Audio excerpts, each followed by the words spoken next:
안녕하세요. 길고 어려운 시민 공감의 콘텐츠에 좀 더 쉽게 다가가기 위해 한 주간의 영상을 한 그릇에 담아왔습니다. 열린 샐러드 시작합니다. 첫 번째 보도는 월요일 영상의 다누림 건설 보도입니다. 지난주에 대통령실 리모델링 수의 계약을 맺었던 다누림 건설이라는 회사의 원소유주 안효식 씨가 30여 개의 회사를 설립했다는 것을 밝혔었습니다. 지난주 시민기자 협동 취재로 이들 법인이 모두 페이퍼 컴퍼니라는 것을 밝혔었죠. 네, 그런데 취재를 계속한 결과 이번 보도에서 안효식 씨의 페이퍼 컴퍼니가 무려 482개인 것으로 드러났습니다. 다누림 건설은 안효식 씨의 무려 400개가 넘는 페이퍼 컴퍼니 찍어내기 작업으로 만들어진 기업이었던 것입니다. 대통령실 리모델링을 수주한 건설사가 시공능력 평가액이 3억 원인 영세업체인 것뿐만 아니라 페이퍼 컴퍼니로 시작한 회사라니, 이런 업체와 수의 계약을 체결한 대통령실의 결정이 상식적으로 이해되지 않는군요. 이번 다누림 계약건과 같은 수의 계약은 경쟁 입찰 방식과는 달리 기업을 선정하는 과정이 불투명하기 때문에 악용될 여지가 많은 방식입니다. 그렇기 때문에 우리나라에서는 조달청의 나라장터에서 국가기관의 수의계약 현황을 공시하고 있습니다. 아니, 있었습니다가 더 맞는 표현일까요? 있었습니다라니 무슨 말씀이시죠? 지금은 수의계약 정보가 검색이 안 되고 있습니다. 나라장터 고객센터 공지사항에 보면 계약 현황 조회 서비스가 일시적으로 중단되었다고 나와 있어요. 수의 계약 정보가 공개되어 있다면 전수조사를 해서 제2, 제3, 다누림을 차단할 수도 있을 텐데요. 그게 어렵게 됐네요. 국민의 알 권리가 차단된 상황인 거죠. 공지사항 내용을 좀 더 자세히 보면 디브레인 등 타 기관 시스템과의 계약 정보 연계 방법 정비를 위해 조회가 일시 중단된 것이라고 나와 있거든요. 이 내용을 좀 더 파악하기 위해서 심혁 기자가 관계자와 인터뷰를 진행했습니다. 먼저 디브레인 측 입장입니다. 조달청 쪽에 그렇게 공문을 보내셔가지고 협조 요청을 하신 거잖아요, 지금 그쪽에서. 아니요. 저희는 협조 요청한 거 없는데요. 공지사항과 말이 다르네요. 네, 그래서 조달청에 다시 확인해 봤습니다. 그래서 지금 내용이 바로 안 나올 것 같은데 지금 막 다. 아니 근데 제가 그 내용을 예. 정리를 해 보니까 예. 지금 그 내용이 통일성이 전혀 없어요. 그러니까 그 기자님 예. 그게요. 네. 설명하는 과정에서 그게 조금. 아니 그러니까 지금 그 우리 사무장님께서 말씀하시는 거는 이게 수요기관에서 결정한다는 말씀을 하셨잖아요. 비공개 공개는요. 예. 예, 그러니까 수요기관이라고 하면 대통령실이잖아요. 예, 맞습니다. 예. 그럼 대통령실에서 공개 여부를 결정한다고 대통령실에서 결정하는 게 그러니까 맞는 거잖아요. 대통령실에서 그럼 통보가 왔을 거 아닙니까? 예, 지금 받고 있습니다. 다 수요기관한테 조사를 해서. 그러니까 중요한 건 대통령실에서 비공개하라는 그 지시사항을 받으신 거잖아요. 지시사항이라는 표현은 그렇게 아니고요. 네. 대통령실뿐만 아니라 모든 기관에 이게 혹시 비공개 사안인지 공개 사안인지 문서를 통해서 지금 접수를 받고 있습니다. 근데 사무관님 지금 뭐 이명박 박근혜 정부 때부터 시작해서 수의 계약에 대한 내용을 비공개한 정권이 없었잖아요. 그건 기자님 제가 이거에 대해서는 다 이렇게 제가 답변 거기까지 못 드리고 제가 예. 이제 각 기관한테 받았더니 우리 거기 대변인 통해서 이제 요 내용만 제가 좀 알고 있지 구체적인 거 그 내용을 다 모르거든요, 기자님. 조달청에서는 수의계약 공개 여부를 대통령실 포함 수요기관에서 결정하기 위해 시스템을 중단했다고 합니다. 그러면 디브레인 시스템 정비는 표면적인 이유고 국가기관이 수의계약 정보를 비공개할 기회가 생긴 거네요.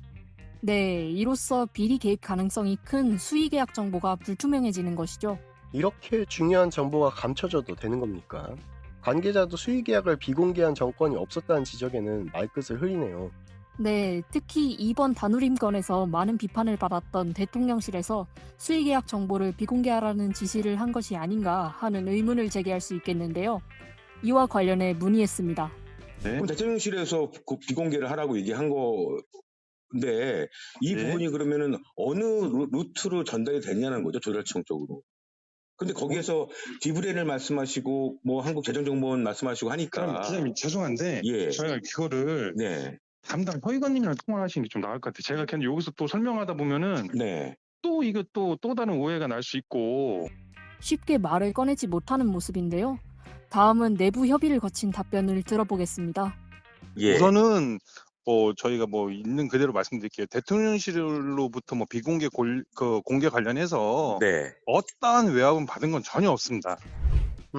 외압에 대해선 물어보지도 않았는데 딱 잘라 저렇게 말씀하시네요. 네, 씁쓸한 모습입니다. 그런데 말씀을 계속 들어보면 이야기가 좀 달라져요. 예, 그 대통령실이 만약에 그 비공개를 원하면 우린 비공개로 하는 거고 예. 우리가 그거를 결정할 수 있는 권한은 없습니다. 예. 근데 비공개를 하셨잖아요. 지금 현재. 그 대통령 비서실에서 비공개하라니까 저희는 한 거죠. 그거 원했으니까. 예. 그러니까 대통령실에서 비공개하라고 얘기한 거잖아요. 예, 수요기간 우리가 조사를 한 거니까요. 우리는 그거를 결정할 수 있는 권한이 없어요. 그러니까 대통령 비서실에서 그 기자님 말씀하신 대로 비공개하라면 저희는 비공개하는 겁니다. 제가 국가안보 차원에서 뭐 비공개하는 거에 부분에 대해서 충분히 그건 뭐 국가안보나 뭐 공개하지 말아야 될 부분이 있다라고 하는 거는 이해가 되는데요. 예. 대통령실 인테리어가 무슨 그게 국가 보안하고 그거는 제가 판단할 수 없습니다, 기자님. 그 기자님이 제가 공식적인 말씀드리자면은 지금 네. 우리 소유기관부터 다시 공개인지 그 비공개인지 여부를 지금 다 조사를 하고 있고 만약에 그게 넘어오면은 우린 시스템상 그러면 그 비공개냐 그럼 비공개로 처리를 하고 공개냐 그럼 공개로 처리하는 겁니다. 그 비공개 공개는 각 수요기관에서 결정하는 사항입니다. 여기까지만 말씀드려야지. 대통령 비서실에서 비공개하라면 비공개하는 거라니 이건 그냥 대통령실에서 비공개를 지시하였다는 말이랑 다를 게 없잖아요. 그러게 말입니다. 결국 단우림 수의계약건으로 논란이 되자 대통령실에서 비공개를 지시했다. 이렇게 요약 가능하겠네요. 비리 없이 투명한 정보를 바랐는데 아쉽습니다. 현 정부의 슬로건이 공정과 상식이었다는 것이 정말 무색해지네요. 두 번째 보도입니다. 서리님, 혹시 천공 스승님 아십니까? 천공이라는 말은 제가 못 들었는데요. 천공 스승님 아십니까? 천공이라는 말은 제가 못 들었는데요.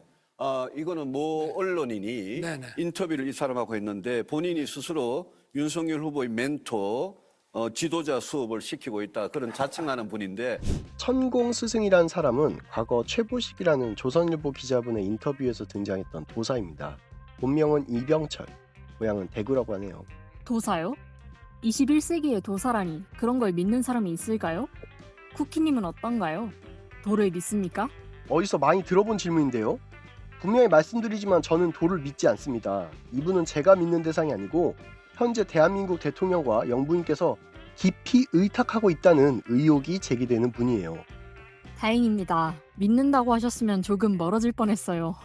문제는 그 도사님이 국가의 운영과 밀접히 연관되어 있다면 여파가 아주 클 수도 있다는 점이겠죠. 그건 조금 아찔하네요. 정치는 국민의 기본권을 지키고 서로 다른 집단의 이해관계를 조정하는 활동이죠. 만약 이런 중요한 문제를 무속에 의존해 결정한다면 그 결과가 합당한지 의심이 갈 수밖에 없어요. 서리님, 윤석열 대통령이 당선되자마자 가장 먼저 한 것이 무엇이었는지 기억하세요? 용산으로 집무실을 이전한 일이죠. 마침 제가 오늘 다룬 보도와 연관되어 있네요. 그 집무실 이전이 바로 이 천공이라는 사람으로부터 비롯되었다는 의혹이 있습니다. 대통령 집무실 이전 결정을 도사한테서요? 그게 말이 되나요? 네, 두 번째 보도는 이 천공이라는 사람이 단순히 무속인에 그치는 것이 아니고 국가에서 어떻게 특별한 혜택과 실익을 챙기고 있으며 그가 어떤 영향력을 미치고 있는지에 대해 다루었습니다. 천공이란 사람이 어떻게 혜택을 누리나요? 우선 화요일 보도에서 다루었던 함양 신선농원에 대한 보도입니다. 천공은 신선농원 착공식에서 특별 강의를 맡았습니다. 지역 유지와 관련되지 않고서는 저런 행사에서 강연을 하는 것은 어려워 보이는데요. 정말 단순한 무속인이 아닌가 보네요. 제보를 받고 가본 신선농원에는 위 이미지처럼 개인 수련원도 있었습니다. 저게 정말로 저 도사의 수련원인가요? 일단 현지 인터뷰에서는 다른 어떤 분이 자신의 땅이라고 주장하시더라고요. 그럼 그렇죠. 진짜 도사가 무슨 부동산을 갖고 있나요? 다분히 세속적이지 않고서야. 그런데 등기부 등본에서 확인한 바로는 아까 그분이 주인이 아니었어요. 그럼 어떻게 된 일이죠? 알고 보니 아까 그분은 천공이란 사람의 핵심 제자였습니다. 저렇게 뻔히 드러날 거짓말을 하는군요. 그리고 화요일 보도 마지막 부분은 하동 지역에 관심을 보이는 천공 스승의 모습으로 마무리되었고 그것이 수요일 보도로 이어집니다. 박경리 소설가의 토지로 유명한 그 하동 말인가요? 네, 외국인들도 해마다 많이 방문하는 곳이에요. 박경리 소설가의 문학적 정취도 묻어있고 자연경관이 아주 수려한 곳이죠? 그런데 몇 년 전부터 이 하동에 천공과 그 제자들이 와서 토지를 구매하고 있다고 합니다. 무속 집단이 땅을 사들여서 뭘 하려는 거죠? 이런 걸 하기 위해서가 아닐까요? 참고로 이 집의 주인은 천공의 하동 진출을 거부하며 끝끝내 토지를 판매하지 않았는데요. 그 옆 순두부집에서 무단으로 전원 간판을 걸었다고 합니다. 이런 문제를 지역 군수가 관여해서 해결하는 게 바로 정치 아닐까요? 그런데 인터뷰를 해보니 군수는 모르고 계시더라고요. 문제는 여기에서 그치는 게 아니고 돈을 내고 들어온 관광객들이 방문하는 카페에서도 천공 액자를 전시하고 있었다는 것입니다. 단순히 주민들만의 피해 사항이 아니고 관광객들에게까지 민폐네요. 거기에 천공은 2023년 하동 엑스포 행사와 관련하여 준비를 하고 있다고 합니다. 주민들 입장에서도 우리나라 국민들 입장에서도 세계적인 행사에 특정 무속 집단이 공연에 관여한다면 과연 이걸 관광객들이 어떻게 볼지 걱정이 되네요.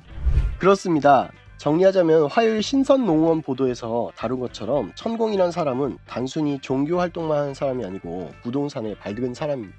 그리고 그 기세를 이제는 하동 지역까지 뻗치고 있고 그것을 보도하지 않는 언론, 그리고 약자에게 침묵하는 법과 원칙, 그 속에서 주민들이 외면받고 있군요. 네, 그렇습니다. 그리고 그 결과는 아마 대한민국 전 국민의 망신으로 되돌아올지도 모르죠. 함양농원도 하동문학촌도 우리나라의 소중한 문화가 깃들어 있는 곳인데 부디 안전하게 보존되길 바랍니다. 그러니까 거기서 뭐라고 하냐면은 우리도 있는 자리에서 유승민한테 정법 영상을 보라고 그러는 거야. 제자가 20만 명인데 영상도 안 보고 그렇게 사이비라는 소리 하면 안 된다. 보면 그런 말씀 못한다. 지금까지 6월 넷째 주 열린 샐러드 방송을 마치겠습니다. 오늘 저희가 짧게 소개를 드렸습니다만 더 많은 정보를 원하시는 분들은 해당 영상을 참조해 주시기 바랍니다. 감사합니다.